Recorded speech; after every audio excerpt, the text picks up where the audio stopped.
is a tall order. I found out just a couple of days ago that I would be preaching today, and I don't exactly know where to begin. I think some of you have heard, those of you who are from St. Anthony's have heard me talk about Father Carter and what he has meant to me.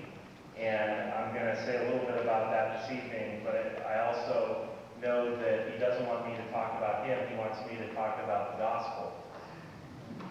And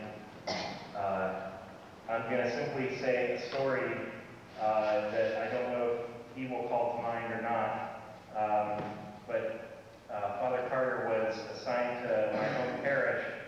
I think it was when I was a senior in high school, and I had been driving for a couple of years, and when I turned, I think it was when I turned 17, at that time, you could have a senior license. You could stay out till after midnight. And one of the practices that we had at St. George's was all-night adoration of the Blessed Sacrament on the first Friday of every month. And we lived right around the corner from church. And this is, those of you who don't know, this is right on Peach Street. This is right on the main drag. And I would have to drive past church on my way home. And on that one Friday of the month, I would always see the lights on in church. First of all, at maybe 11 o'clock at night, and then at 12 o'clock at night. And then as I got to a certain point and got to the point where my parents trusted me more, 2, 3, 4 in the morning. And those lights would beckon me in. It'd be so easy to just pull in and have a stop for a little bit. And it was in those years, the transition between high school and my first couple of years of college, that I had all kinds of things going on in my life and in my mind. There were a few dates that I was on my way home from where I would stop in to adore the Blessed Sacrament. And then there were times when I was having difficulty in college. And then finally, as I was thinking more seriously about becoming a priest, those were the kinds of things that I would stop into church for and think about. And those moments had two things in common. One was the presence of the Blessed Sacrament, and the other was the presence of Father Carter. Because it didn't matter whether it was 10 or 11 at night, or 3 or 4 in the morning, he was there. And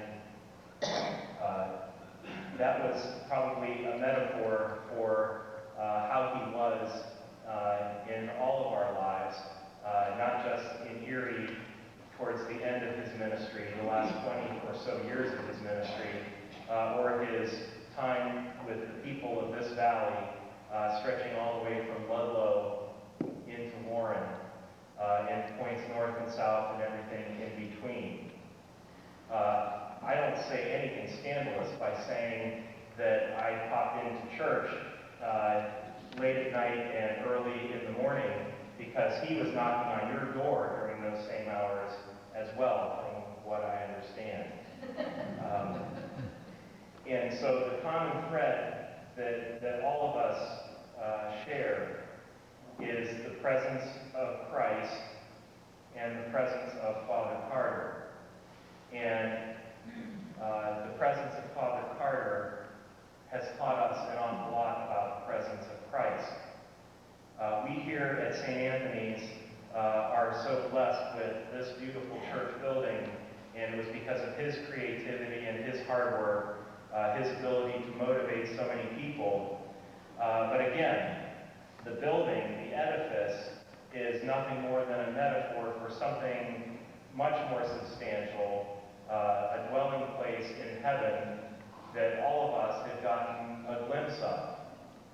And there's, I think, very little difference between what we have experienced as walking as disciples along the way with Father Carter and the disciples who walked along the way with Jesus. They learned how to be Christians. They learned how to be human. They knew what both of those things really meant by being with the the same things. And this is the work of the church. And why Father would probably not want me dwelling on him in these moments is that it is these efforts, in fact, that point us, that direct us to the person of Christ.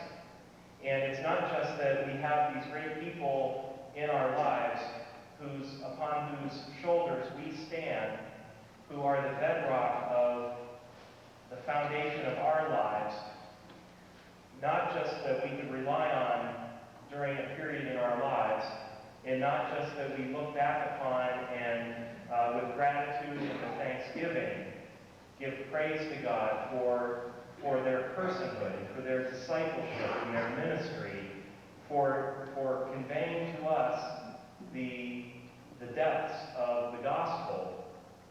There's more to this than that. All of what has gone before is preparatory. It's getting us ready for what is still yet ahead.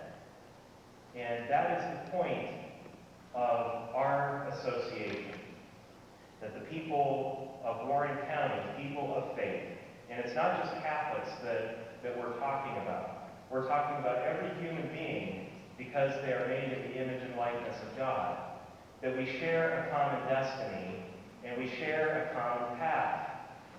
And it is not just the people who helped us along the way to get us to where we are now that are important. You and I have to recognize that we have to be those people for others. For one another, I think first and foremost, we have to be the nucleus of energy for conveying the faith and supporting the faith in the lives of one another.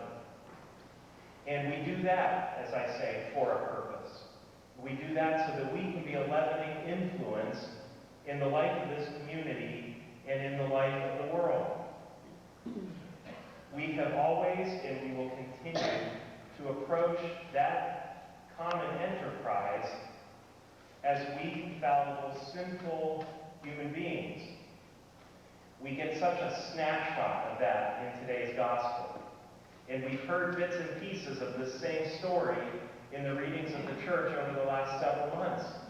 That as Jesus is trying to teach about the kingdom, about being the Messiah, about the resurrection, that they have their minds on every other blessed thing. And in Mark's Gospel tonight, we're hearing how James and John are vying for a position of status in the kingdom of heaven. Who's going to be first? Can't you do this for us, Lord? And you can talk about earthly ambition, you can talk about status, and that's just one tiny piece of our human weakness, of our tendency to sin. We fall short in a whole host of other ways that get back to the idea, get back to the root sin of human pride, of believing that we know better than the Lord. And we have to rely on those who have taught us, those who quarry our gifts and quarry our faith out of the bedrock in which we are embedded. Take us out and place us in the life of the world, where we grow from something that is immobile into something that is alive and growing and thriving and vibrant. That's what we've gathered here for tonight. Well, it's for your dinner too, and it's for, all of that. But we're honoring 60 years of faithful service as a priest. But we're saying something about all of us here being priestly people. Christ, the gospel says, is the one high priest. And all of us are sharers in his mission of teaching and guiding and sanctifying.